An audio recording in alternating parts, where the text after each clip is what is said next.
bakit niyo naman po gusto papuntahin si Vanessa? At saka ano namang matutulong niya sa inyo? Wala lang. Naisip ko lang na pwede ko siyang mapakiusapan at makumbinsin niya ang mami niya na napatawarin ako. Yun lang. Pero, Nay, alam niyo naman si Vanessa, dinidiin kayo kay Ma'am Roxanne. Wala ko siyang maitutulong sa inyo at lalong hindi siya papayag na kausapin kayo. Nay, bakit niyo naman ako naisip na matutulungan kayo ni Vanessa? Alam niyo naman pong galit sa akin yun.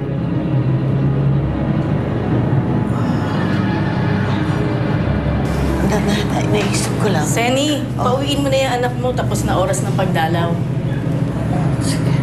Sige na, anak. Umuwi ka na. At gagabihin ka. Sige ho. Mag-iingat ka, ha? Mag-iingat ka.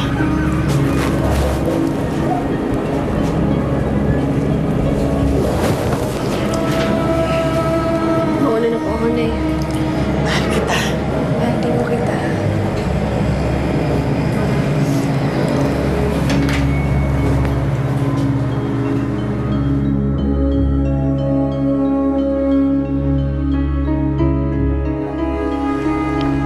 Ate, Ay, Ma'am Vanessa. nandyan po ba si Prince? Ay, dito po kanina pero umalis na po uli eh. Hi, Vanessa! Hi, Lisa. Good evening po. Ano, Hi. ginagabi ka? Hello po. Tatanong ko lang po, kung alam niyo kung saan nagpunta si Prince? Wala siya dito. Nagpunta sa presinto. Binibisita ang nanay ni Lyra.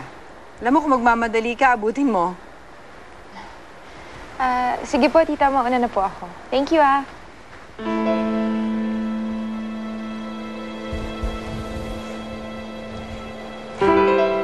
Ay, nako. Susundan nga. Wala ka bang puso, Roxanne? Hindi ba naaawa kay Lyra? Masyado na siya nagdudusa dahil pinahihirapan mo yung nanay niya. Hindi ko gustong saktan siya, pero hindi maiiwasan na masaktan si Lyra.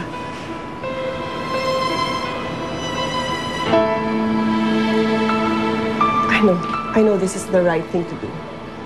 Para matahimik ako at para matahimik na rin ang kaluluwa ni Angeline.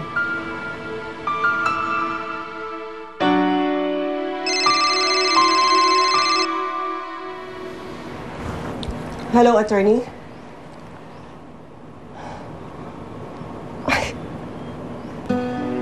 Hindi ba pwedeng gawing 500,000 pesos para hindi na makapagbayad yung babaeng yan?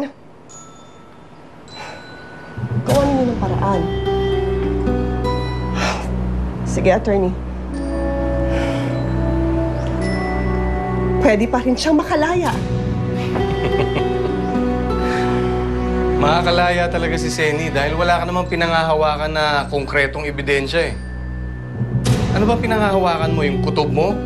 Hindi naman pwede yan eh. Lilitaw lang doon na gusto mo lang talaga siyang pahirapan. Dapat lang na mahirapan siya sa kahit anong paraan. Kailangan madiin siya. Kailangan makahanap pa ng isang witness para sa krimen na ginawa niya.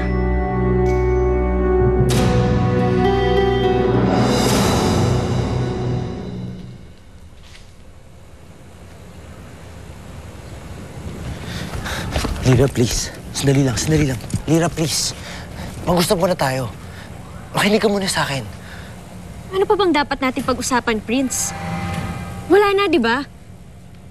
Hindi mo naman ako pinapansin bilang si Lyra. Kasi si Angeline yung nakikita mo sa akin. Ba't di ka na lang pumunta doon? Sa puntod niya at kausapin mo. Lyra, hindi ito tungkol kay Angeline.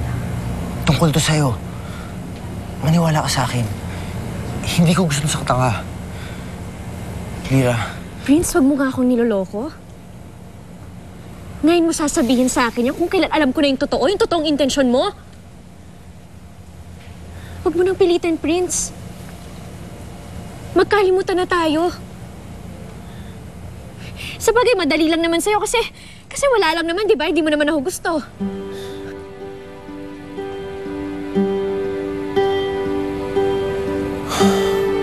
Kaya tigilan mo na ako.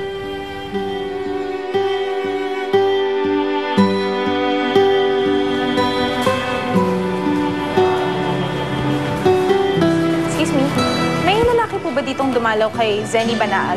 Kanina meron, pero nakalis na. Nakaalis na? Alam niyo ba kung may sinabi ba siya kung saan siya pupunta? Wala eh. Saan kaya? Vanessa? Vanessa! May gusto sana akong sabihin sa'yo. Wala na tayong pag-uusapan, saka may lakad ako. Gusto mo bang isigaw kung sasabihin ko sa'yo? Ano na naman to? Ha? Ano na namang problema mo? Aalis na ako. Umalis ka kung gusto mo. Pero gusto ko sabihin sa'yo na malalaman at malalaman rin nila ang totoo. At maaaring mawalan ka ng magulang. Anong totoo? Ha? Paano ko mawawala ng magulang? Sasabihin ko kay Roxanne at kay Leo na nandun ka sa lugar na pinangyarihan ng aksidente ni Angeline. Na hindi lamang ako ang dapat nilang sisihin sa pagkamatay ng kapatid mo, kundi pati na rin ikaw. Dahil wala kang ginawa. Dahil gusto mo ring mawala ang